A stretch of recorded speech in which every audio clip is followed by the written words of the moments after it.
नमस्कार दर्शक हो, हॅलो सह्याद्री कार्यक्रमात आपलं मनापासून स्वागत. दर्शक हो, निसर्ग हा केवळ आजूबाजूचा आसपासचा परिसर नाही, तर तो एक श्वास आहे ज्यानं आपण जगणं शिकलो आहे. जंगल वाचेल तर जन वाचेल आणि आपलं जीवन फुलेल. अर्थात हे कार्य अनेक लोक, निसर्गवेडे लोक करत असतात. निसर्ग संवर्धनाचं कार्य करत असतात. अविरतपणे ते कार्यरत असताना अभ्यासकपणे निसर्गाशी आपण कसं संवाद साधला पाहिजे, निसर्गाशी कसं जवळ गेलं पाहिजे, हे आपल्या अभ्यासातनं ते मांडत असतात. आजच्या आपल्या कार्यक्रमाचं शीर्षक आहे प्रवास निसर्ग संवर्धनाचा, जन, जंगल आणि जीवनाचा. आणि हे अभ्यासात्मकरित्या मांडण्यासाठी आज आपल्या भेटीला आणि संवाद साधण्यासाठी आलेले आहेत गडचिरोलीचे मिलिंद उंबरे. सर, तुमचं स्टुडिओमध्ये खूप खूप स्वागत. सरांचा थोडक्यात परिचय द्यायचा झाला तर सर निसर्गप्रेमी आहेत, पक्षीप्रेमी आहेत, पक्षी निरीक्षक आहेत. गेल्या 23 वर्षापासून ते पत्रकारितेच्या माध्यमातून वन्यजीव, जैवविविधता आणि निसर्गाशी निगडीत असणाऱ्या अनेक गोष्टींना त्यांनी आपल्या लेखणीद्वारे प्रेक्षकांपर्यंत, लोकांपर्यंत हे प्रश्न मांडलेले आहेत, लोकांपर्यंत पोहोचवलेले आहेत. सोबतच त्यांच्या या लिखाणासाठी त्यांना नानासाहेब परुळेकर हा अत्यंत प्रतिष्ठित पुरस्कार 2025चा त्यांच्या लिखाणासाठी दिलेला आहे. अर्थात आपण त्यांच्यासोबत संवाद साधणार आहोत. तेव्हा सर, सगळ्यात पहिले मला हेच विचारावंसं वाटतं की निसर्गाचे आपल्यावरती कशा प्रकारे संस्कार होतात? निसर्ग आणि आपण हे अद्वैत आहे, जे आपण त्याला वेगळं नाही करू शकत.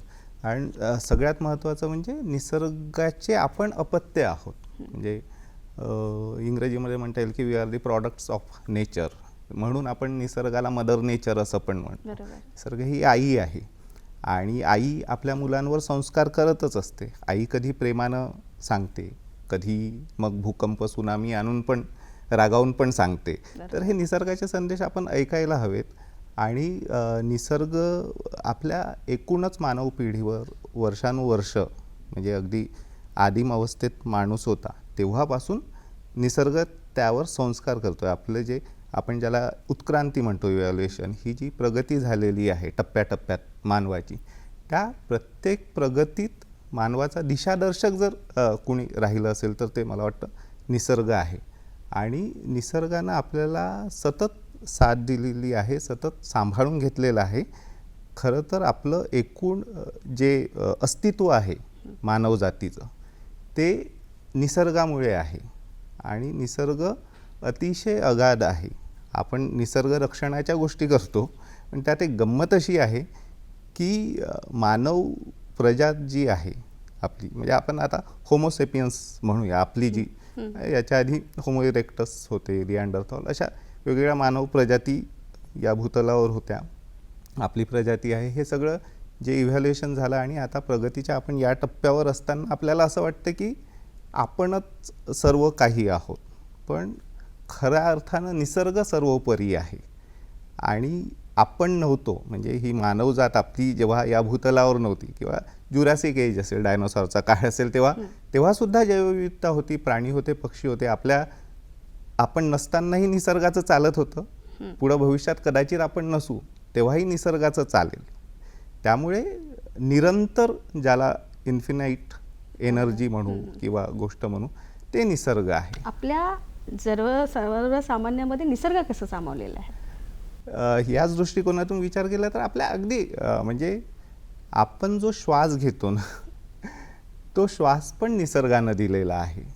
आपला प्रत्येक कण आणि कण म्हणजे एक आता अलीकडे बऱ्याच संशोधनातून असं पण म्हटलं जातं की you are the just star dust. आपण कुठला तरी एक तारा ज्याचा स्फोट झाला आणि त्यातून जी धूळ उडाली, म्हणजे त्या धुळीचे कण सुद्धा आपल्यात जे मॉलिक्युल्स आहेत, अणुरेणू, ते पण आपल्यात आहेत. आणि प्रत्येक निसर्गाच्या चराचरात या गोष्टी आहेत.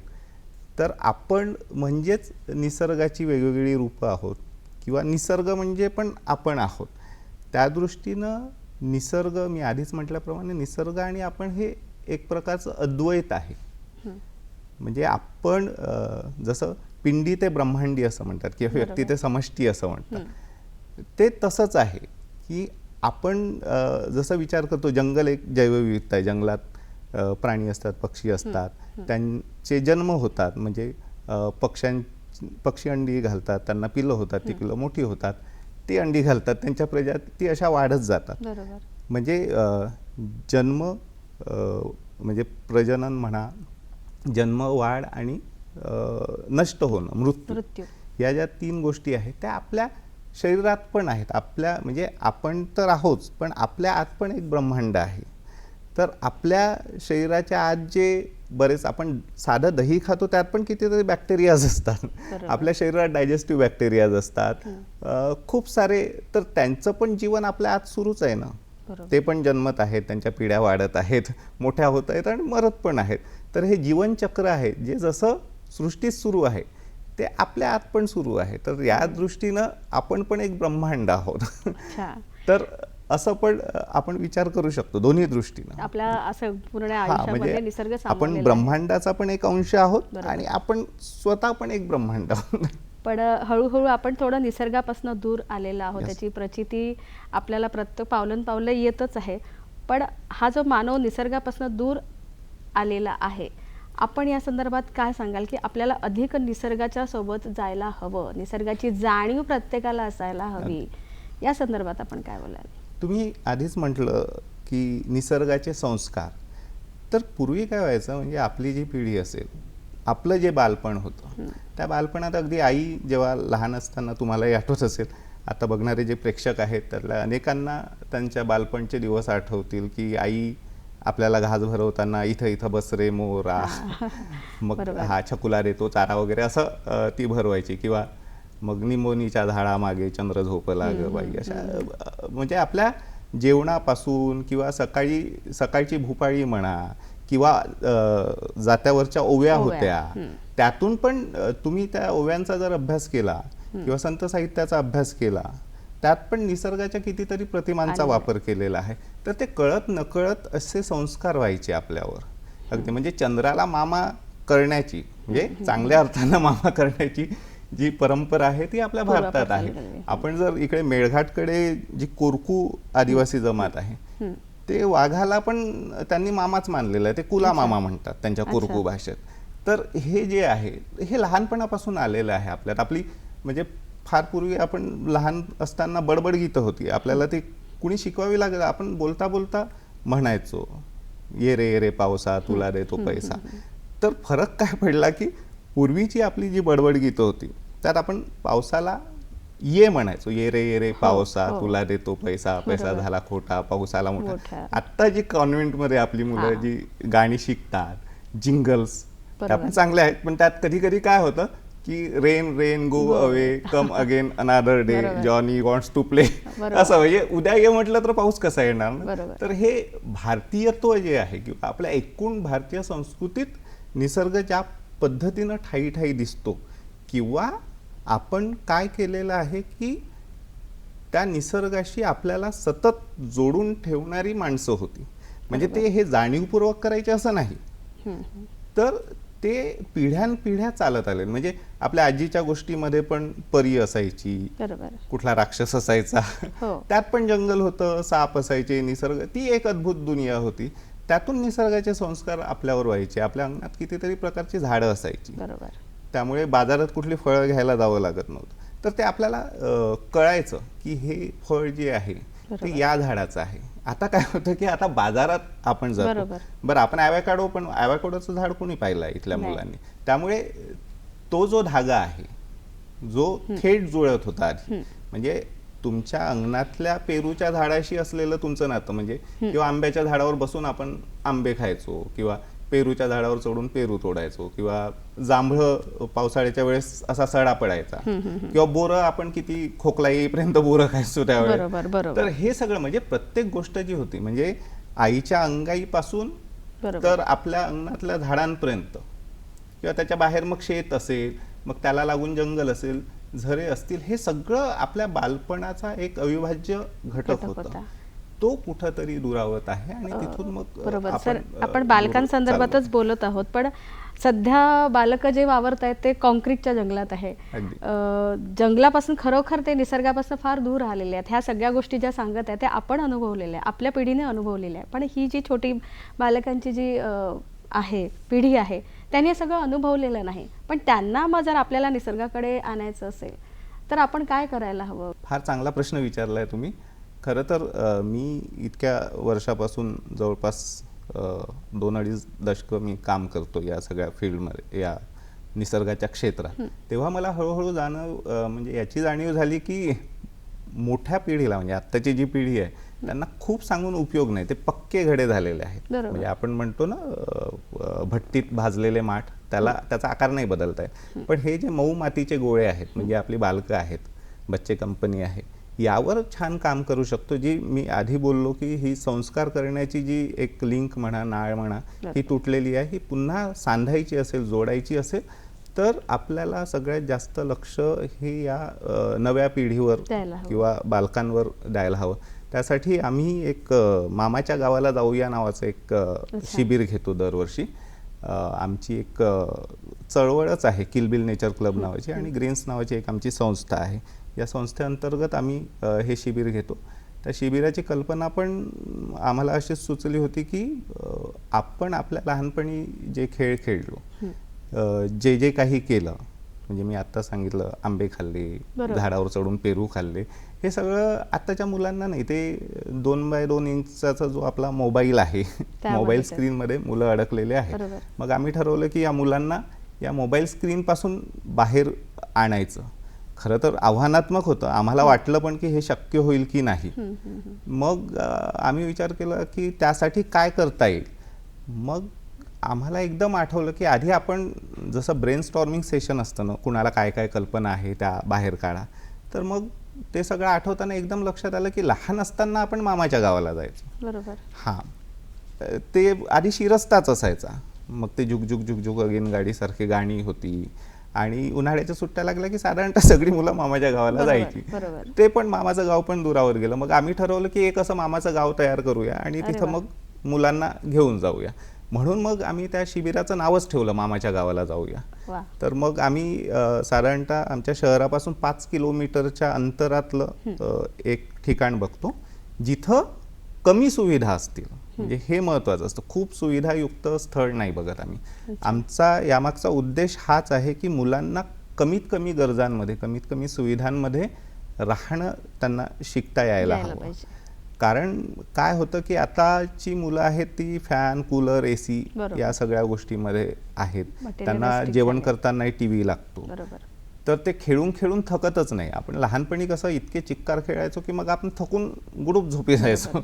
आपल्याला काही फार झोप वगैरे म्हणायची गरज नव्हती पडत, आणि खेळ पण खूप वेगळे होते. तर त्या दृष्टीनं मग आम्ही त्यात आपण लहानपणी जे खेळ खेळलो ते सगळे खेळ आम्ही त्यात ठेवतो. आपण याबद्दल नक्कीच परत जाणून घेऊया सर, पण वेळ झाली एका विश्रांतीची. घेऊया छोटीशी विश्रांती. दर्शको, भेटूया छोट्याशा विश्रांतीनंतर. दर्शको, हॅलो सह्याद्री कार्यक्रमात परत एकदा आपलं स्वागत. आपण संवाद साधत होतो मिलिंद उमरे सरांशी. सर, आपण तुमच्या मामाच्या गावाला जाऊया या तुमच्या प्रोजेक्टबद्दल बोलत होतो. बालकांना निसर्गाशी जोडण्यासाठी अजून काय तुम्ही त्यामध्ये हे घेता कार्यक्रम? हे मामाच्या गावाला जाऊया हे आमचं अतिशय वैशिष्ट्यपूर्ण असं शिबिर आहे. या शिबिरात जर म्हणजे तुम्ही कधी आलात आणि बघितलं तर तुम्हाला तुमचंच बालपण आठवेल तिथं जी खेळणारी मुलं आहेत त्यांना बघून तुम्हाला असं वाटेल की तुम्हीच तिथं आहात. कारण त्यात आम्ही मुलं मातीचे किल्ले करतात. आता तर मुलं धूळ मातीत पण खेळत नाही, तिथं आम्ही त्यांना धूळ मातीत खेळायला लावतो. मुलं मातीचे किल्ले करतात, वेगवेगळ्या वस्तू बनवतात. त्याच्यानंतर आम्ही पक्षी निरीक्षण शिकवतो त्यांना, जंगलात घेऊन जातो पक्षी निरीक्षणासाठी. आणि पक्षी निरीक्षण करत असताना साधारणतः हे आमचं जे शिबिर आहे ते मे महिन्यातच असते, उन्हाळ्याच्या सुट्टीत. आणि त्यावेळेस पळसाची नवीन पानं आलेली असतात. तर अरे पक्षी वा. निरीक्षण करताना मग आम्ही ती मुलं पळसाची पानं तोडतात. मग आम्ही त्यांना त्याची पत्रावळ करणं शिकवतो, पत्रावळ आणि द्रोड. आणि त्या पत्रावळ इतकी आवडते मुलांना की मुलं मग ताटात जेवतच नाही. तर ते त्यांना वाटतं की मी म्हणजे माझ्या परिश्रमानं तयार केलेली पत्रावळ आहे, तर मी खऱ्या आता अर्थानं जेवण तुम्ही करेन. निसर्गाच्या अगदी हां. सानिध्यामध्ये त्या पोरांना तर अनुभव देता. हां, ते असतं. म्हणजे याच्यात कसं आहे की एक प्राचीनता किंवा संस्कृती हे पण आम्ही ठेवलं आहे की लहानपणचे खेळ असतील, पूर्वीच्या गोष्टी असतील, त्याला आम्ही तंत्रज्ञानाची पण जोड दिलेली आहे. म्हणजे त्याच्यात आमचे वेगवेगळे क्षेत्रातले अभ्यासक तज्ज्ञ मंडळी जे आहेत त्या पण येतात. त्यांचे पॉवर पॉईंट प्रेझेंटेशन्स असतात. ते त्यांच्या विषयाची माहिती देतात. वेगवेगळे जिओलॉजिस्ट येतात. खगोल क्षेत्रातले तज्ज्ञ आहेत आमचे मित्र ऋतुराज मावळणकर, कपिल पांडव, हे आमच्या शिबिरात असतात. ते आकाशदर्शन त्याचं सत्र घेतात. तर मुलांना रात्रीचं आकाश, सगळे तारे, ग्रहतारे, त्याची सगळी माहिती देतात. प्राध्यापक सुरेश चोपणे सर आहेत आमचे चंद्रपूरचे, ज्येष्ठ निसर्ग अभ्यासक आहेत आणि त्यांचा खगोलशास्त्रासोबत अनेक शास्त्रांचा अभ्यास आहे. सर, निसर्ग संवर्धनाच्या संदर्भात गेल्या 2 दशकांपासून आपण काम करत आहात. जन, जीवन आणि जंगल ही जी त्रिसूत्री आहे, ही यांची एकमेकांची नाळ कशी जुळलेली आहे? जन, जंगल आणि जीवन हे आपण प्रथमदर्शनी पाहिलं तेव्हाच लक्षात येते की हे एकमेकांशीच संबंधित आहे. मी साधं उदाहरण देतो. आता काय होतं की अनेक गोष्टींचा आपल्याला विसर पडायला लागतो. आता साधं बघा की आपल्या घरी आपण नळ असतो नगरपालिकेचा. खूप जणांना काय वाटतं की पाणी कुठून येतं, आपण जर कुणाला विचारलं पाणी कुठून येतं, मुलाला किंवा प्रौढ व्यक्तीला विचारलं तर ते सांगतील की नळातून येतं. ठीक आहे, नळातून येतं, पण तो नळ त्या नगरपालिकेच्या पाण्याच्या टाकीला जोडलेला असतो. त्या टाकीचा पाईप कुठल्या तरी पंप हाऊसला जोडलेला असतो, फिल्ट्रेशन सेंटरला जोडलेला असतो. ते फिल्ट्रेशन सेंटर पंप हाऊसला जोडलेलं असतं. ते पंप हाऊस कुठल्या तरी नदीवर असतं आणि ती नदी कुठल्या तरी डोंगरातून, जंगलातून उगवलेली असते. याचा अर्थ काय झाला की जर ते जंगल किंवा तो डोंगर नसेल जिथून त्या नदीचा उगम झाला तर तुमची नदी नसेल. नदी नसेल तर त्या पंप हाऊसमध्ये पाणी नसेल. पंप हाऊसमध्ये पाणी नसेल तर ते फिल्ट्रेशन सेंटरमध्ये येणार नाही. फिल्ट्रेशन सेंटरमध्ये नाही आलं तर पाण्याच्या टाकीत येणार नाही. आणि पाण्याच्या टाकीत आलं नाही तर तुमच्या नळात येणार नाही. हे पाणी नळातून नसते. पाणी येतं जिथं त्या नदीचा उगम आहे, तिथल्या जैवविविधतेतून, तिथल्या जंगलातून. तर हे असं नातं आहे. ते जंगल नसेल तर हे पाणीच नसेल ना. पाणी म्हणजे आपण जीवन म्हणतो. जेव्हा जीवनच नसेल तर तिथं जन कसे असतील? तर हा विचार केला तर आपल्याला लक्षात येईल की या तीनही संकल्पना एकमेकांना धरून आहेत. या वाचून म्हणजे एकदा जंगल आपल्या वाचून जगू शकतं, पण आपण जंगला वाचून नाही जगू शकत. पण आता सध्याच्या घडीला जंगल कमी होत चाललेले आहे. कॉन्क्रीटचं जंगल आलेलं आहे. याबद्दल आपण काय बोलाल? नाही, त्यात काय झालं की या गोष्टी आपण समजण्यात कुठंतरी कमी पडलो असं वाटतं. की सिमेंट कॉन्क्रीटची जंगलं वाढली, आपलं व्हर्टिकल डेव्हलपमेंट ज्याला म्हणतो आपण, गगनचुंबी इमारती निर्माण झाल्या. आता इथेही मी आधी सांगितलेली गोष्टच लागू होते की आपण किती हव्यास करायचा याची काही मर्यादा आपण आखून घ्यायला हवी, जी आपण आखलेली नाही. राष्ट्रपिता महात्मा गांधींचं एक खूप छान वाक्य आहे. ते म्हणाले होते की this earth is sufficient to fulfil your need but not your greed. ही जी पृथ्वी आहे ती तुमच्या गरजा पूर्ण करू शकते, तुमच्या लालसा नाही पूर्ण करू शकत. तुम्ही जंगलात फिरताना एखाद्या झाडाचं फळ तोडलं, तुम्हाला तुम्ही खाल्लं, ठीक आहे. त्यानंतर तुम्हाला वाटलं की काही फळं तुम्ही घरी घेऊन गेलात, तिथपर्यंत ठीक आहे. पण तुम्ही जेव्हा ते झाड कापून सगळी फळं बाजारात मांडता तेव्हा मग तो निसर्ग संपाय. तिथं तुम्ही ती जी मर्यादा आहे ती त्याचं उल्लंघन करता. आणि त्यामुळं मग या सगळ्या आता साधं एक घर आहे. आपला प्रॉब्लेम काय झाला आहे की आपण निसर्गाची संसाधनं, जे निसर्ग स्रोत आहे, याचा विचार न करता प्रत्येक गोष्टीला आपण पैशाशी जोडला आहे. ज्याच्याकडे खूप पैसा आहे त्याच्याकडे 4-4 गाड्या आहेत, म्हणजे 2 सदस्य असतील तर त्याच्या 4 गाड्या, किंवा मग त्याच्याकडे खूप मोठी बिल्डिंग आहे, त्याचं मोठा बंगला आहे. पण ते सगळं पैशाच्या व्यवहारांनी हे सगळे मिळवतात. बरोबर. पण प्रॉब्लेम कसा होतो की जेव्हा ती एवढं मोठं घर, गरज नसताना जर तुम्ही खूप मोठं घर बांधत असाल तर त्या घरासाठी लागणारा जो सिमेंट आहे तो कुठून येतो? तो कुठल्या सिमेंट लाईमस्टोनपासून तयार होतो. म्हणजे तो लाईमस्टोन मिळवायला कुठला तरी डोंगर फोडायला लागला आहे. त्या घराला लागणारं जे लोखंड आहे त्याच्यासाठी लोह खनिज लागतो. ते लोह खनिज आकाशातून येत नाही, त्याच्यासाठी कुठला तरी डोंगर पोखरावा लागला आहे ना. बरोबर.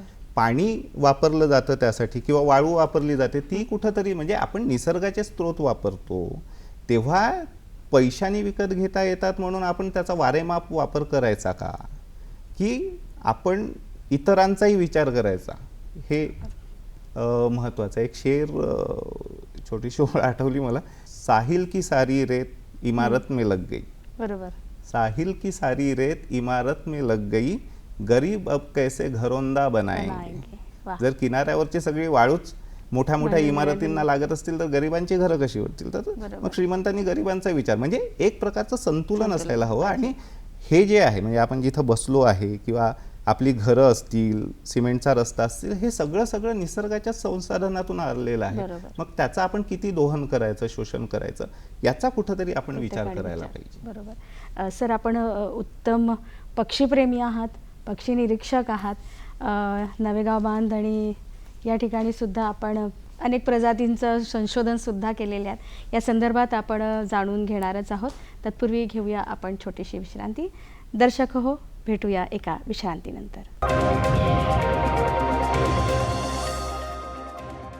दर्शक हो, हॅलो सह्याद्री कार्यक्रमामध्ये परत एकदा आपलं स्वागत. प्रवास, निसर्ग संवर्धनाचा, जन, जंगल आणि जीवन या संदर्भात आपण आदरणीय श्री मिलिंदजी उमरे सरांसोबत संवाद साधत आहोत. निसर्गासंदर्भातल्या अनेक गूढ गोष्टी आपण जाणून घेत आहोत. सर, आत्ताच मी विश्रांतीपूर्वी आपल्याला विचारलं होतं की पक्षी निरीक्षणाचा आपला खूप मोठा अनुभव आहे. नवेगाव बांध इथल्या जंगलातील अनेक पक्ष्यांचं सुद्धा प्रजातीचं आपण संशोधन केलेलं आहे. त्या संदर्भात ऐकायला आवडेल. आणि पक्ष्यांचं मानवी जीवनामध्ये किती महत्त्व आहे? आधी तर पक्ष्यांचं मानवी जीवनातलं महत्त्व सांगतो. इंग्रजीमध्ये म्हणतात की birds are the best indicators of nature. म्हणजे जे जंगलात किंवा निसर्गात जे बदल घडतात त्या बदलाचे जे निदर्शक आहेत ते पक्षी आहेत, कारण त्यांच्यावर सगळ्यात आधी प्रभाव पडतो. म्हणजे अरण्य ऋषी मारुती चितमपल्लींनी त्यांच्या लेखनात लिहिलं आहे की कावळ्याचं जे घरटं आहे, कावळा कुठं बांधतो याच्यावरून पाऊस किती पडेल, अवर्षण होईल का, याचे ठोकताळे बांधता येतात आपल्याला. तर पक्ष्यांच्या, किंवा आपल्याकडे स्थलांतरित पक्षी येतात पृथ्वीच्या उत्तर गोलार्धातून, साधारण युरोप, सायबेरिया या भागातून हजारो किलोमीटरचं अंतर पार करून येतात. तर पक्षी हे जंगलातलं, निसर्गातलं खूप मोठं गूढ पण आहे आणि तो अतिशय उत्तम अभ्यासाचा विषय आहे. आणि साधारणतः सगळ्या निसर्गप्रेमी किंवा अभ्यासकांची सुरुवात जी आहे ती पक्षी निरीक्षणापासून होते. आणि मला वाटतं की प्रत्येकाला पक्षी निरीक्षणाचा छंद पण असायला हवा, कारण एकदा तुम्ही पक्षी निरीक्षण म्हणजे पक्ष्यांना ओळखायला लागलात की तुम्ही कधी कंटाळत नाहीत. कारण तुम्ही कुठं कुणाची वाट बघत असले, एखाद्या झाडाखाली असलात की तुम्हाला एखादा पक्षी दिसेल, मग त्याच्यात चोचीत जर काडी दिसली तर तुम्हाला लगेच लक्षात येतं की नाही, आता हा कुठंतरी घरटं बनवत आहे. तर मग तुम्ही त्याचा मागोवा घ्यायला लागता, त्यात हरवून जाता. अनेक प्रकारचे, साधं वडाच्या झाडाखाली असलं तरी खूप पक्षी दिसतात. आणि हे सगळं बालपणापासून करताना मग हळूहळू मी शास्त्रीय अभ्यासाकडे वळलो. खरं तर पक्ष्यांच्या अभ्यासाचं जे शास्त्र आहे त्याला ऑर्निथॉलॉजी असं म्हणतात.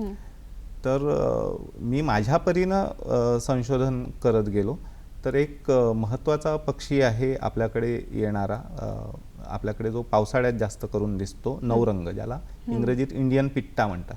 आणि नवरंग हे नाव इतकं सार्थ आहे त्याला की तुम्ही जर मोजले तरी त्याच्या अंगावर तुम्हाला सगळे 9 रंग तुम्ही मोजू शकता. अरे वा. इतका अतिशय सुंदर पक्षी असतो आणि त्याची शीळ पण खूप छान असते. म्हणजे त्याचा विणीचा हंगाम असतो तेव्हा तो एकमेकांना ते साद घालतात. अच्छा. हां, नर जास्त करून ज्या पद्धतीची शीळ घालतो ती ऐकण्यासारखी असते. तर त्या पक्ष्याच्या नेस्टिंग बिहेवियरवर मी अभ्यास केला होता. म्हणजे पूर्वी मानलं जायचं की हा पक्षी आपल्याकडे समर व्हिजिटर आहे, म्हणजे उन्हाळ्यात येतो आणि पावसाळ्याकडे जातो. पण मी आणि माझा एक मित्र आहे शैलेश उपरे, आम्ही अभ्यास जेव्हा संशोधन केलं त्याच्यावर, तेव्हा आम्हाला जुनोण्याच्या जंगलात पहिलं घरटं मिळालं आणि मग आम्ही अनेक घरटी शोधली आमच्या सगळ्या टीमने. त्याच्यानंतर मग हा पक्षी आपल्याकडे घरटी पण मांडतो हे लक्षात आलं आणि मग त्याच्या घरट्याचा आम्ही साधारणतः 2-1 महिने अभ्यास केला. 12 तास जवळपास सकाळी 6 ते संध्याकाळी 6 पर्यंत आम्ही त्या घरट्याकडे नजर लावून बसायचो की म्हणजे ते आपल्या पिल्लांना काय भरवतात, कुठला पतंग आणतात की अळी आणतात, त्याचे वेळेनुसार त्या सगळ्या नोंदी केलेल्या होत्या. आणि तेव्हा फार काही आम्हाला संशोधनातलं कळायचं नाही, पण ते आमचा तो प्रयत्न होता. त्यावेळेस अगदी उमेदीचा काळ म्हणू आपण, तसं होतं. आम्ही नवखे होतो या सगळ्या क्षेत्रात. आणि आम्ही बॉम्बे नॅचरल हिस्ट्री सोसायटीला मुंबईला ते पाठवलं संशोधन आमचं, की आम्ही असं असं केलं आहे. आणि त्यावेळेस आपले पक्षी महर्षी डॉक्टर सलीम अली, ज्यांनी आपल्या भारतात पक्षी निरीक्षणाचा खऱ्या अर्थानं पक्षी संशोधनाचा पाया घातला, त्यांचे भाचे असद रेहमानी, त्यांचं तेव्हा आम्हाला धन्यवादाचं पत्र आलं होतं. तर ते मला वाटतं माझ्या संशोधनाला मिळालेली खूप मोठी पावती आहे. त्याच्यानंतर मग गडचिरोलीच्या गिधाडांवर पण 1 वर्षाचा संशोधन प्रकल्प आम्ही राबवला आमच्या संस्थेच्या माध्यमातून. त्यावेळेस गडचिरोली जिल्ह्यात गिधाडं आहेत, पण ती 2च प्रजातीची आहेत असं मानलं जातं साधारणतः, म्हणजे पांढऱ्या पाठीची गिधाडं आणि लांबचोचीची गिधाडं. पण आम्ही जेव्हा अभ्यास करायला लागलो तर ग्रिफॉन नावाचं एक ग्रिफॉन वल्चर असतं, मोठं गिधाड असतं. ते सहसा आढळत नाही आपल्याकडे, पण ते पण आम्हाला दिसलं तिथं. त्याच्यानंतर एक इजिप्शियन वल्चर, ज्याला गोबरगिध असं पण म्हणतात, थोड्या छोट्या आकाराचं एक गिधाडाची प्रजाती असते, ती पण आम्हाला आढळली. तर अशा वेगवेगळ्या वटवाघळावरती पण आपलं हो, वटवाघळावर आम्ही नवेगाव बांधला. माझा मित्र आहे, वर्धेला असतो, अंकुर काळी. अतिशय उत्तम अभ्यास आहे त्याचा निसर्गाचा. अंकुर काळी आणि प्राध्यापक डॉक्टर गोपाल पालीवाल आहेत अर्जुनी मोरगावच्या जयस्वाल कॉलेजला. त्यांचं पण झूलॉजिस्ट आहेत उत्तम. तर आम्ही तिघांनी मिळून प्रतापगड जे पहाड आहे नवेगाव बांधला, त्या प्रतापगड पहाडावर आम्ही गेलो होतो आणि तिथल्या केव्जमध्ये उतरलो. म्हणजे तेव्हाचं मला एक आठवतं की असा मेचा महिना होता आणि टेम्परेचर आपलं विदर्भाचा कडक उन्हाळा. जेव्हा आम्ही त्या पहाडाच्या म्हणजे प्रतापगडच्या टॉपवर होतो तेव्हा 45 जवळपास होतं टेम्परेचर. म्हणजे आम्ही ते हे घेऊन गेलो होतो, थर्मोमीटर वगैरे सगळं नेलं होतं. आणि आम्ही त्या गुहेत, म्हणजे खाली केव्ज आहेत त्या प्रतापगडच्या, तिथे जसं जसं खाली उतरत गेलो तर मला वाटतं खाली उतरताना 22 पर्यंत वगैरे म्हणजे थंडी वाजायला लागली होती, इतकं खाली टेम्परेचर आलं होतं. आणि त्यात प्रचंड म्हणजे हजारोच्या संख्येनं वटवाघळ होते. आणि त्यात आम्हाला मग ते ब्लिट्झ हॉर्सशू नोज बॅट नावाचं, म्हणजे नाव खूप मोठं आहे पण वटवाघळ छोटंसंच असतं ते. तर ब्लिट्झ हॉर्सशू नोज बॅट नावाचं ती वटवाघळाची प्रजाती आम्हाला मिळाली. त्याला ना हॉर्सशू म्हणजे घोड्याची नाल, तर त्याच्या ज्या मिशासारखा एक म्हणजे मिशाच असतात त्याला एक प्रकारच्या, तर त्या अशा घोड्याची नाल जशी असते तशा त्या मिशा अशा वरती गेलेल्या असतात. म्हणजे तुम्ही शराबी बहुतेक चित्रपटात मुकरी होता ना त्याला, ते अमिताभ बच्चनचा तो डायलॉग आहे की वही मुझे हो तो नथुलाल जैसी हो वरना ना, तर त्यातले ते नथुलाल जे आहे त्यांच्या ज्या मिशा होत्या तसं मला म्हणजे त्या वटवाघळाला बघितल्यावर मला त्यांचीच आठवण आली नथुलालची. आणि तेव्हा आम्हाला कळलं नव्हतं की आम्ही एक वेगळी प्रजाती शोधली आहे. मग आम्ही ते स्पेसिमन कलेक्ट होतं आमच्याकडे, ते राहिलं. त्याच्यानंतर झूलॉजिकल सर्वे ऑफ इंडियाला ते नंतर पाठवण्यात आलं. आमचे मित्र प्राध्यापक पालीवाल त्यांनीच प्रयत्न केले त्यासाठी. आणि तिथे मग जे त्याचं सखोल संशोधन झालं त्याच्यानंतर लक्षात आलं की ही एक वेगळी प्रजाती त्याची नोंद झालेली आहे. मग त्याच्यावर आम्ही संशोधन शोध प्रबंध पण लिहिला. आणि मग तो बॉम्बे नॅचरल हिस्ट्री सोसायटीची जे शोध हे असतं जर्नल असतं, त्या जर्नलमध्ये मग तो आमचा शोध प्रबंध थिसिस प्रकाशित झाला. सर, एक साधी मधमाशी जरी संपुष्टात आली तर जग संपुष्टात येऊ शकतं असं लिहिलेलं आहे. हो. या संदर्भात थोडंसं मार्गदर्शन करा. अगदी बरोबर आहे. काय होतं की आपल्याला वाटतं की जे मोठे प्राणी आहेत वाघासारखे वगैरे तेच वाचवायला हवेत किंवा त्यांचं जर ते संपले तर आपण संपू असं. पण कीटकसृष्टी खूप मोठी आहे आणि त्यातल्या त्यात मधमाशी अतिशय महत्त्वाची आहे. त्यामुळे तुम्ही म्हणालात त्याप्रमाणे खरंच मधमाशा जर संपल्यात कधी, तसं न हो पण असं कधी झालं तर कुठलंच पृथ्वीवरचे आपण प्राणी आहोत ते पण नसू. कारण कुठलंही झाड जे असतं त्याचं जर पुनरुत्पादन करायचं असेल तर त्याला परागीभवनाशिवाय पर्याय नाही. बरोबर. कारण झाडं चालू शकत नाही, ते एकमेकांना भेटू शकत नाही. बरोबर. तर त्यांचं परागीभवन प्राण्यांपासून काही प्रमाणात होतं. पण पक्षी आणि फुलपाखरं किंवा मधमाशा खूप महत्त्वाचा घटक आहेत यातला. कारण त्यांचं शरीर छोटं असतं आणि त्या फुलाच्या आतपर्यंत जाऊन परागकण गोळा करतात. त्यांच्या पायाला अंगाला जे परागकण लागतात ते मग दुसऱ्या फुलावर जातात तेव्हा ते तिकडच्या याला म्हणजे नरकेसर आणि पुंकेसर आणि स्त्री केसर असं ते हे होतं, मिलन होतं. तर हे झाडांचं मिलन आणि फलन घडवण्यासाठी मधमाशा अतिशय महत्त्वाच्या आहे. त्यामुळे आता अलीकडे तुम्ही बघाल तर कृषी क्षेत्रात पण कृषी विभाग याला जोर देतो की मधुमक्षिका पालन करायला हवं. आणि आता मधाचे तर खूप म्हणजे मध हाच एक खूप मोठा विषय आहे मधमाशी आणि मध. नक्कीच या विषयावरती आपण अधिक चर्चा परत करूया, पण वेळ झाली एक छोट्याशा विश्रांतीची. दर्शक हो, भेटूया छोट्याशा विश्रांतीनंतर. दर्शक हो, हॅलो सह्याद्री कार्यक्रमात परत एकदा आपलं स्वागत. सर, आपण आत्ताच मधुमक्षिकेबद्दल चर्चा केली, पण असे महाराष्ट्रातील प्राणी किंवा पक्षी जर दुर्मिळ होत असेल तर त्याचा काय परिणाम होऊ शकतो? परिणाम खूप प्रकारचे होऊ शकतात. म्हणजे मी एक छोटीशी कथा सांगतो तुम्हाला. कथा नाही, तो इतिहास आहे ॲक्च्युली. माओ त्से तुंगचं तुम्ही नाव ऐकलं असेल किंवा माओ झेडॉंग ज्याला म्हणतात, चीनचा. त्याचं जेव्हा चीनमध्ये राज्य होतं त्यावेळेस चीनमध्ये एक फतवा निघाला होता तिथल्या चिमण्यांना मारायचं. कारण त्यांनी असं संशोधनात त्यांच्या लक्षात आलं होतं की जे पिकं आहेत त्यावर चिमण्या बसतात तेव्हा त्या साधारणतः 20% वगैरे पीक खाऊन टाकतात. त्यामुळे चीनी लोकांनी इतक्या प्रचंड प्रमाणात त्या चिमण्यांचं शिरकाण केलं. तुम्ही गुगलवर पण ते बघू शकता. त्या काळातले फोटो आहेत. म्हणजे अभिमानानं त्या चिमण्या मारून गाड्यांवर त्यांच्या मिरवणुका काढल्या जायच्या, त्याचे फोटोज आहेत.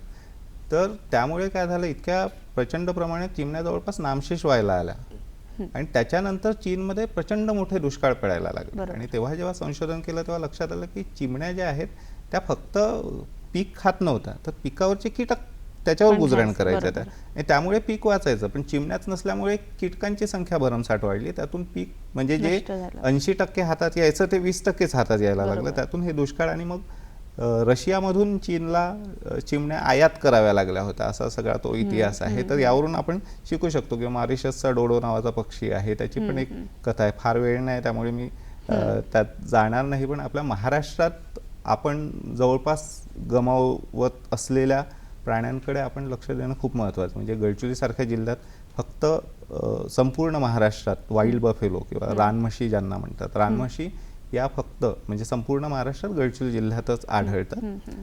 त्या कोलामार्का आता शासनानं त्याला संरक्षित क्षेत्र केलं आहे रानम्हशीसाठी. तर त्या उदंतीमधून किंवा छत्तीसगडमधून पण येतात. त्या सगळ्या म्हणजे महाराष्ट्र आणि छत्तीसगडचा हा जो भाग आहे त्यात रानम्हशी आहेत. फार पूर्वी जेरडॉन नावाचे एक हे होते पक्षी संशोधक होते. त्यांनी एक जेरडॉनचा कोर्सरला इंग्लिश म्हणजे मराठीत धाविक म्हणतात. आपल्याकडे इंडियन कोर्सर नावाचा म्हणजे भारतीय धाविक नावाचा पण पक्षी आहे, माळरानात राहतो, तो दिसतो अजून. पण हा जो जेरडॉनचा कोर्सर आहे हा पक्षी अति दुर्मिळ आहे. त्याच्यासाठी डॉक्टर सलीम अलींनी पण इकडच्या भागात खूप मागोवा घेतला. अरण्य ऋषी मारुती चिन्नपल्लींनी पण बरंच त्याच्यासाठी हे केलं. त्याच्या 100 वर्षानंतर BNHSचे जे डॉक्टर भरत भूषण आहेत त्यांनी 100 वर्षानंतर त्याला लंकामलाईच्या जंगलात तो पक्षी पुन्हा आढळून आला. पण त्यानंतर काही फार त्याची माहिती मिळाली नाही. असे म्हणजे जवळपास नामशेष झालेले म्हणा असे पक्षी आहेत.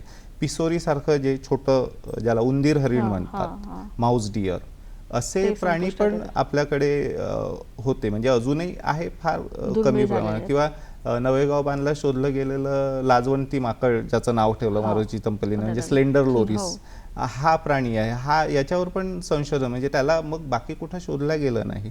तर असे अनेक प्राणी आहेत, जे प्राणी आहेत, पक्षी आहेत. माळढोक हा पक्षी सुद्धा हो, माळढोक हा पक्षी म्हणजे त्या पक्षाचं वैशिष्ट्य असं म्हणावं लागेल की म्हणजे तो इतक्या नामशेष होण्याच्या सीमेवर आला की मग त्याच्यासाठी पहिलं पक्षी अभयारण्य जे झालं नान्नजमध्ये, ते मला माझ्या माहितीनुसार तर पक्षासाठी असलेलं जे म्हणजे एकाच पक्षी प्रजातीसाठी असलेलं ते एकमेव अभयारण्य आहे, माळढोक अभयारण्य, त्या एकाच पक्षासाठी. म्हणजे त्यावरूनच आपल्याला लक्षात येईल की हा पक्षी किती महत्वाचा होता.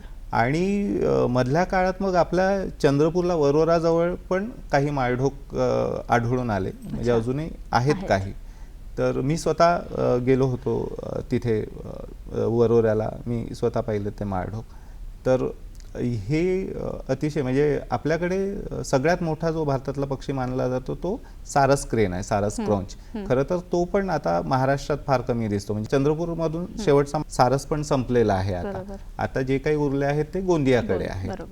तर हा जो सारस आहे हा भारतातला सगळ्यात मोठा पक्षी आहे. आणि त्याच्यानंतर दुसरा क्रमांक जो लागतो आकारानं किंवा उंचीनं मोठा असलेला पक्षी तो माळढोक आहे. सर, आपण सर्पमित्र सुद्धा आहात. जनमानसामध्ये सापांबद्दल खूप भीती आहे, पण त्यांच्याबद्दल जागरूकता कशी काय निर्माण करता येईल? खरं तर भीती कुठली जी आहे ती अज्ञानातून येते. एखादी गोष्ट किंवा एखाद्या प्राण्याला म्हणा, आपण जोपर्यंत समजून घेत नाही तोपर्यंत. मला खूप जण विचारतात की तुम्हाला सापाची भीती नाही वाटत का? म्हटलं मला सापाची भीती वाटण्यापेक्षा त्याच्याबद्दलची दया जास्त वाटते की सापावर म्हणजे निसर्गाने जर कुणावर फार अन्याय केला असेल, म्हणजे मला असं वाटतं ते सापांवर. कारण आपल्याकडे हातपाय आहेत, सापांकडे नाहीत. आपल्याला कान आहेत, सापांना नाही.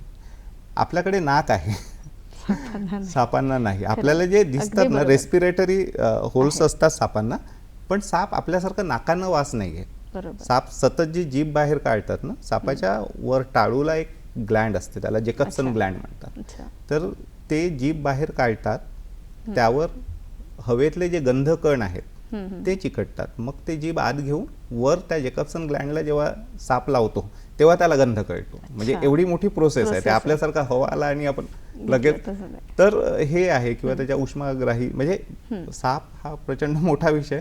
पण आपल्याकडे काय होतं की दुसरा एक समज असा आहे की प्रत्येकच साप विषारी किंवा प्रत्येक साप जीव घेणार. हे जे आहे खरं तर ज्याला आम्ही बिग फोर्स म्हणतो सर्प अभ्यासकांच्या भाषेत, असे म्हणजे नाग, मण्यार, फुरसे असे ज्या महत्त्वाचे जे साप आहेत विषारी सापांमध्ये, तसे 3 प्रकार असतात विषानुसार. म्हणजे विषारी म्हणजे वेनमस, निमविषारी म्हणजे सेमी वेनमस, आणि बिनविषारी म्हणजे नॉन व्हेनमस.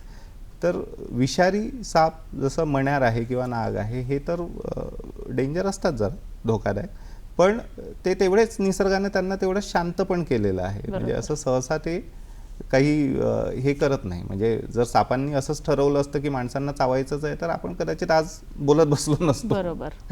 त्यामुळे आणि त्यांची संख्या पण कमी आहे. तर सगळ्यात महत्त्वाचं हे आहे की सापांच्या प्रजातींचा अभ्यास करायला हवा, प्रत्येकाने करायला हवा.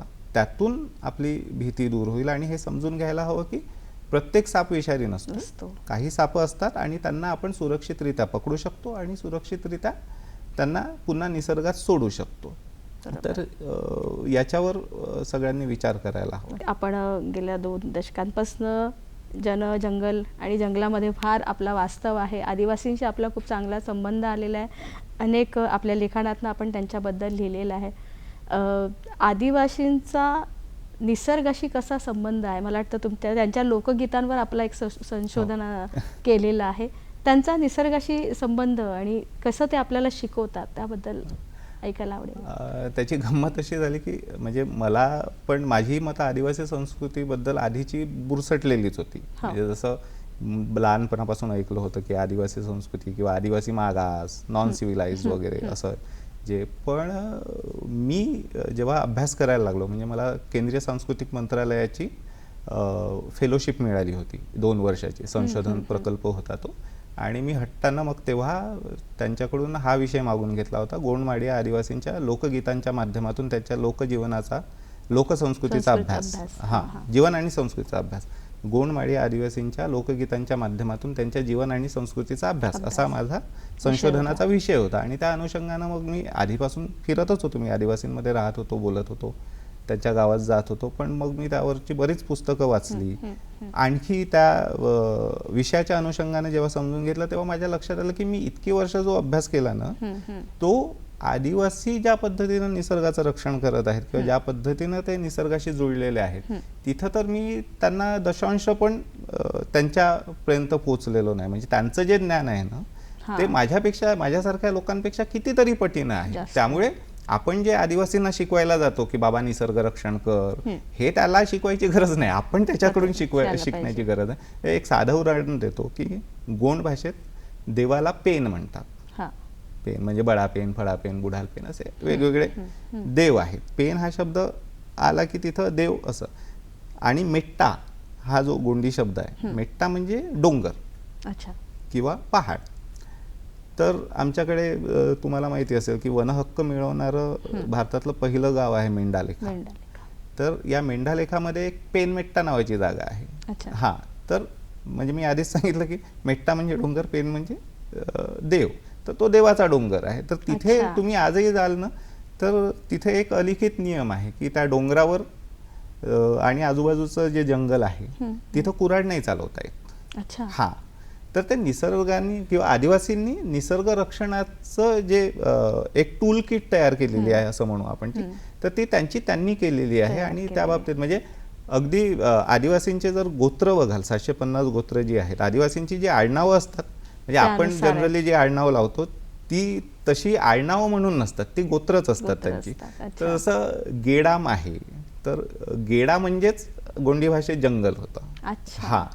तर ताडाम आहे, तर ताड म्हणजे ताडाचं झाड, म पासून मर्रा. मर्रा म्हणजे ताड म्हणजे ताडाचं झाड, मर्रा म्हणजे झाड. तर मरकाम आडनाव ऐकलं असेल तुम्ही, तर मरका म्हणजे आंबा. आणि मर्रा म्हणजे आंब्याचं झाड. तर ते त्याचं टोटेम आहे. तर आदिवासींच्या प्रत्येक गोत्राला एक प्राणी, एक पक्षी आणि एक झाड असं त्याचं कुलचिन्ह असतं. सर, आपण नक्कीच, हे खूपच इंटरेस्टिंग आहे, नक्कीच त्याबद्दल आपण जाणून घेऊ. बिलकुल. पण आता वेळ झाली एक छोट्याशा विश्रांतीची. भेटूया विश्रांतीनंतर. दर्शक हो, भेटूया छोट्याशा विश्रांतीनंतर. हॅलो सह्याद्री कार्यक्रमात दर्शक हो, परत एकदा आपलं स्वागत. निसर्ग संवर्धनासंदर्भात आपण चर्चा करत आहोत आणि आत्ताच आपण आदिवासींच्या संदर्भात सरांनी आपल्याला अतिशय मोलाची माहिती दिलेली. सर, या संदर्भात तुम्ही वैदिक शास्त्रावरती विश्ववैदूंचे हे पुस्तकसुद्धा लिहिलेलं आहे. वनौषधींचा तुमचा खूप गाढा अभ्यास आहे, योग अभ्यास आहे, ह्या सगळ्या निसर्गाशी जुळणाऱ्या गोष्टी आहेत. या संदर्भात वैदू हा जो विषय आहे, तर ज्यांना आपण जे पारंपरिक पद्धतीनं उपचार करतात अशा लोकांना, ज्यांना ट्रेडिशनल हिलर्स म्हणू आपण इंग्रजीमध्ये, असे लोक ज्यांना आपण वैदू म्हणतो, तर हे काही शाळेत जाऊन शिकलेले नसतात. साधारणतः मी माझ्या विश्ववैदूंच्या पुस्तकातच एक सिद्धांत मांडलेला आहे की आपण ज्याला आयुर्वेद म्हणतो साधारणतः, म्हणजे महर्षी चरक असतील, सुश्रुत असतील, वाग्भट असतील, त्यांचे जे ग्रंथ आहेत किंवा जे आपल्या परिचयाचं जे आयुर्वेद आहे ते संस्कृत ग्रंथांमध्येच आहे जास्त करून, त्याचे जे ग्रंथ आहेत.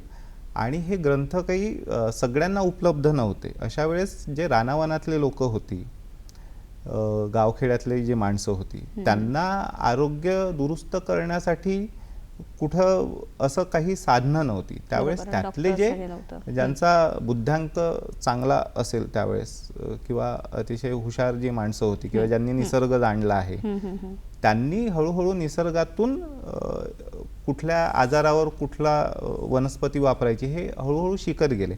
आणि हे जे ज्ञान आहे ते कुठंच लिखित स्वरूपात नाही, कारण त्या लोकांकडे लिहिण्याची कला नाही किंवा त्यांची लिपी नाही, म्हणजे त्यांना लिहिता येत नाही. तर हे ओरली ट्रान्सफर होत आलेलं, म्हणजे मौखिक रूपात एका पिढीकडून दुसऱ्या पिढीकडे हे ज्ञान येत गेलं. पण ते आता हळूहळू नष्ट होत आहे. म्हणून आपल्या आरोग्य क्षेत्रात वैदू हा अतिशय महत्त्वाचा घटक आहे, जो अनेक वर्षापासून दुर्लक्षित आहे.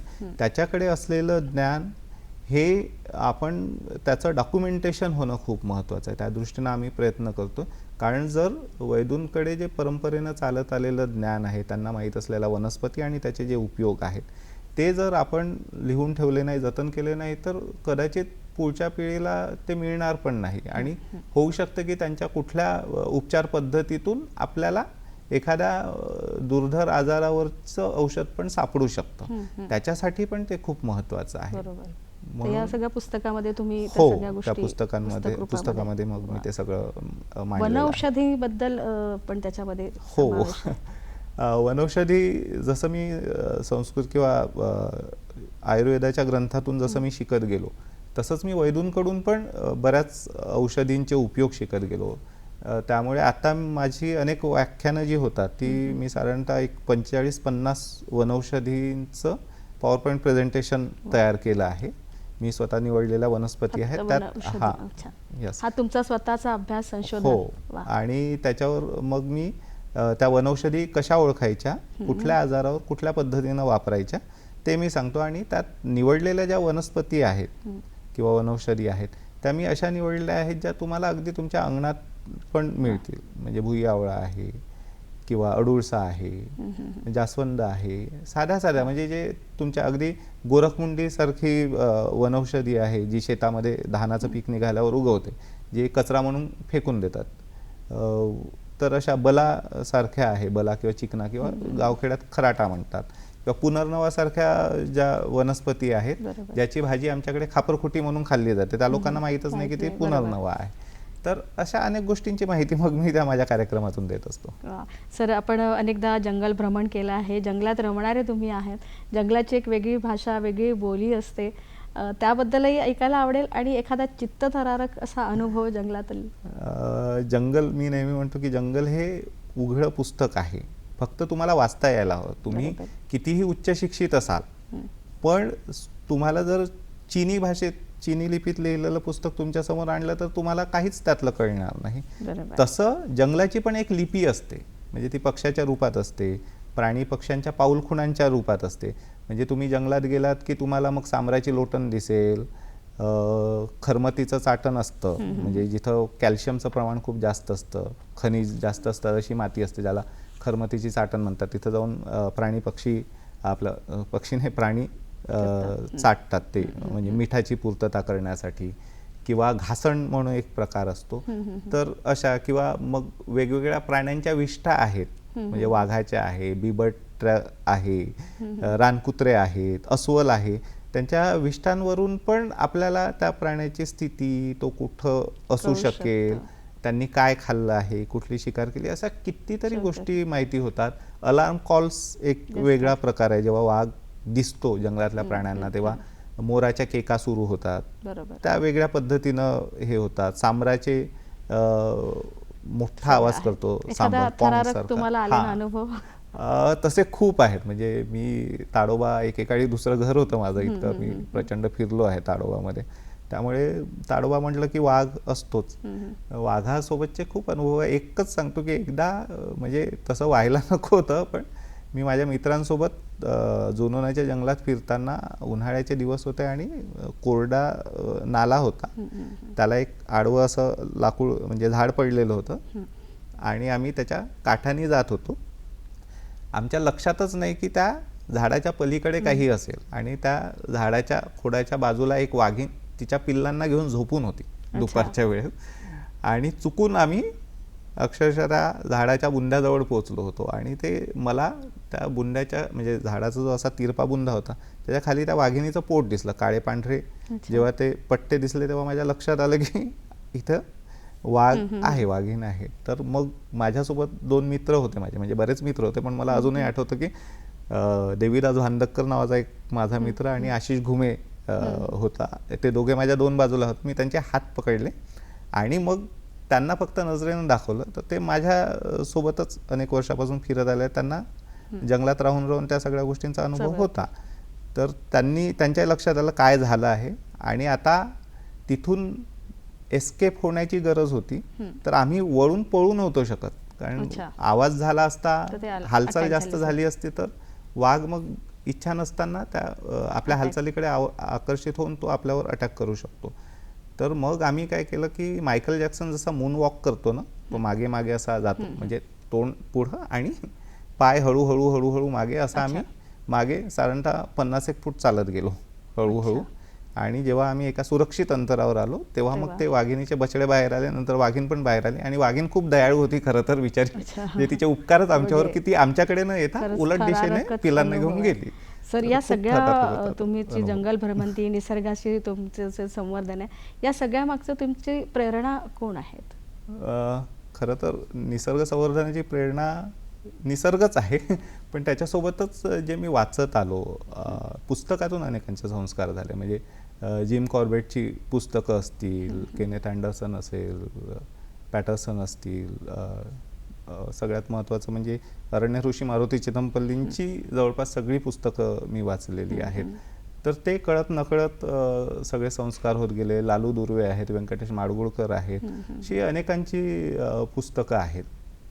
तर ते नव्या जुन्या लेखकांचे सगळ्या पुस्तकातून मला वाटत गेलं की आपण आणखी अभ्यास करायला हवा, आणखी शिकायला हवं. आणि असं म्हणतात की जेव्हा तुम्ही खूप ज्ञान घेता ना, तेव्हा तुम्हाला तुमच्या अज्ञानाची प्रकर्षानं जाणीव होते. बरोबर, बरोबर. तर ते जेव्हा जसं जसं आपण निसर्ग इतका खोल विषय आहे की जितकं आपण त्यावर संशोधन किंवा अभ्यास करत जाऊ, तितकं आपल्याला वाटतं की अजून बरंच आहे जे आपल्याला अजून कळलेलं नाही. तर आपण मग त्यात आकंठ बुडालेलो असतो.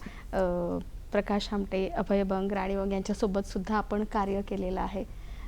एक थोडक्यात त्यांच्याबद्दल आपण काय बोलाल? कार्य म्हणता येणार नाही, पण ते माझे प्रेरणास्थान आहेत. मला सगळ्यात महत्त्वाचं त्यांच्याबद्दल हे वाटतं की त्यांनी हे दाखवून दिलं आहे की आपल्याकडे अनेक पर्याय असतात. जसे त्यांच्याकडे होते की ते उच्च शिक्षित डॉक्टर आहेत, मोठ्या शहरामध्ये महानगरामध्ये राहू शकले असते, अतिशय चकचकीत जीवन जगू शकले असते, पण त्यांनी दुसरा पर्याय निवडला.